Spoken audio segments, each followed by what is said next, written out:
புயலில் சிக்கிய பிஷி. எழுதியவர்கள் மாலா குமார் மற்றும் மனிஷா சௌத்ரி.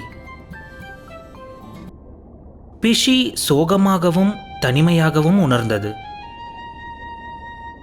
ஒரு நாள் முன்புதான் அவனுடைய திருக்கை மீன்கள் குழுவில் ஒருவனாக இருந்தான்.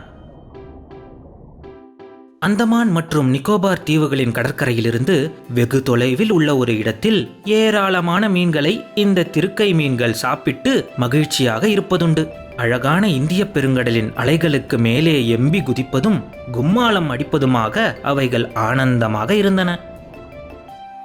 அப்போது தங்களுக்கு முன்னால் ஒரு கப்பல் வருவதைக் கண்டதும் பிஷி துள்ளி குதித்து தண்ணீர் பரப்பிற்கு கீழே பாய்ந்தது. அவனது நண்பர்கள் அங்கிருந்து சிதறி ஓடின. பிஷி தனது பெரிய அங்கி போன்ற துடுப்புகளை வேகமாக அசைத்து பாதுகாப்பான இடத்தை நோக்கி நீந்த முயற்சித்தான். அப்போது ஒரு பெரிய மின்னல் வெளிச்சத்தோடு இடியின் பெரும் சத்தமும் கேட்டது. பிஷிக்கு தான் எங்கிருக்கிறோம் என்பதே மறந்து போய்விட்டது. அவனை பொறுத்தவரை அந்த பெருங்கடலே திடீரென இருண்டு போனதாக தோன்றியது. ஒரு பெரிய அலை வேகமாக அவனை நோக்கி வந்து அவனை கப்பலுக்கு அடியில் புரட்டி போட்டது. அவன் வயிற்றில் ஒரு வெட்டுக்காயம் ஏற்பட்டது. அவன் என்ன செய்ய வேண்டும் என்று அவனுக்கு தெரிந்திருந்தது. அவன் தனது நண்பர்களை கண்டுபிடித்தாக வேண்டும்.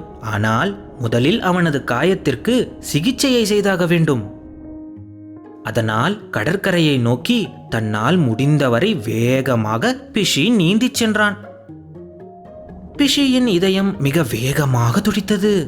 அப்போது பிஷி மனதில் தான் இவ்வளவு பெரிதானவனாக இருந்திருக்க வேண்டாம், 10 மீட்டர் நீளமும் 900 கிலோகிராம் எடையும் கொண்டவனாக இருந்திருக்க வேண்டாம் என்று சிந்தனை ஓடியது. அவன் ஒரு மருத்துவமனைக்கு கட்டாயம் சென்றாக வேண்டும், அதுவும் மிக வேகமாக. அவன் உயிர் பிழைப்பது அதை சார்ந்திருந்தது. அப்போது கடற்கரையில் இருக்கும் கலங்கரை விளக்கம் அவன் கண்களில் தென்பட்டது. இதனால் மகிழ்ச்சியில் அவன் துள்ளி குதித்தான்.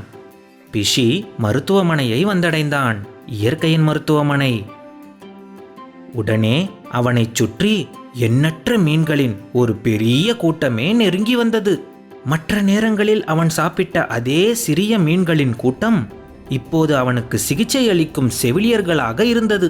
அவனது வயிற்றில் இருந்த ஆழமான வெட்டுக்காயத்தை அவைகள் சுத்தம் செய்தன.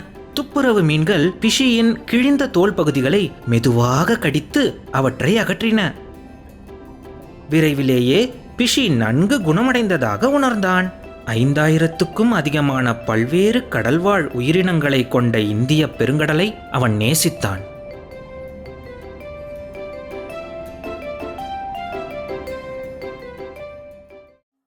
இந்த வீடியோவை லைக் மற்றும் ஷேர் செய்ய மறக்காதீர்கள். மேலும் உங்களது கருத்துக்களை கீழே பதிவிடுங்கள். நன்றி.